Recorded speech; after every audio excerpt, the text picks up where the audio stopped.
Alright, today we're going to discuss replacing the air filter element on this '03 Ford truck with a 6-liter Powerstroke engine. Now, when do we replace this? Well, a lot of people do it just as routine maintenance. Every other oil change, or at least once a year, they're going to replace it. Sometimes, if people have a performance issue, or if the indicator on the back cover here shows that there's an issue or a restriction, people will replace it. Otherwise, Ford actually prints a spec in which you're supposed to weigh the element and compare it to the new one and determine if not. Well, this guy can't remember the last time he's had an air filter replaced, so we're going to go ahead and remove it. Now, it's pretty straightforward, but it is crammed in there a little bit. We've got a couple clips here. It's very important to make sure that we get all the clips back in place. We don't want any leaks here. Any leaks might result in a turbo type damage, or dusting the turbo, or dusting the engine itself. So we want to make sure that this housing is sealed up good and tight when we're all done.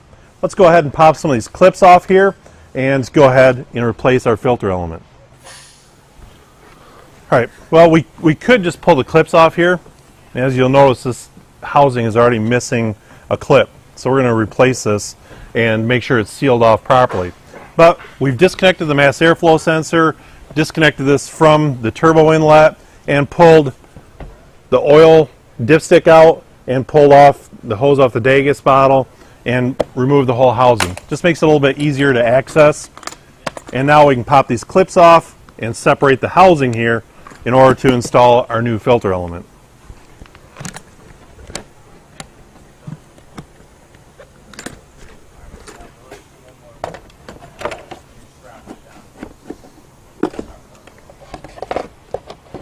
There. Now I've got the old one off.